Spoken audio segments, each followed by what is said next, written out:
My name's Geoff Skates. I'm a Royal Academy of Engineering visiting Professor of Innovation at the university.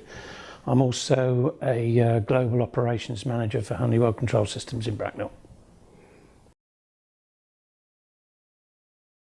Yes, the case study is part of a module called DSGM 143, which is a first year engineering design module. It's taken by approximately 300 to 400 students depending on the intake. And in essence what we do is we put them into groups and we give them experience of working on different case study type projects, all of which are real world industrial based projects. The existing practice on the module, there are in essence there are 4 different assignments, and before we put the video option in place, we had a design concept report, which is the students would produce during the first term. So they'd been given a project, they looked at various options and they decided what their options were, and then presented those with their final choice. Initially, I think we'd used project reports. We decided to use videos, and we thought, well, what was the best format? What was easiest for the students to initially get into the process of communicating using that sort of media?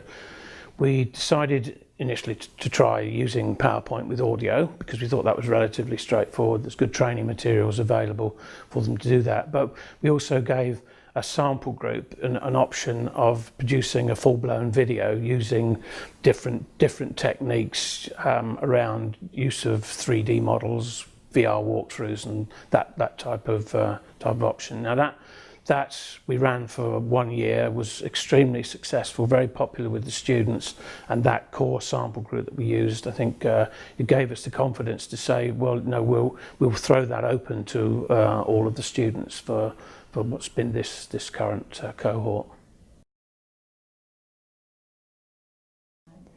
I think what probably went best for us was the way that we allowed the students to find a solution for themselves for the content of the video.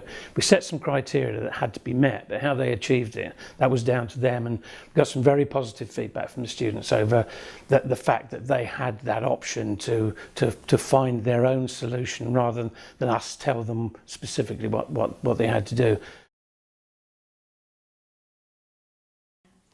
On DSGM 143, we have our own specific feedback form looking at elements of the course, and use of videos and 3D modelling and VR techniques, which we use in those videos, was one of the question areas.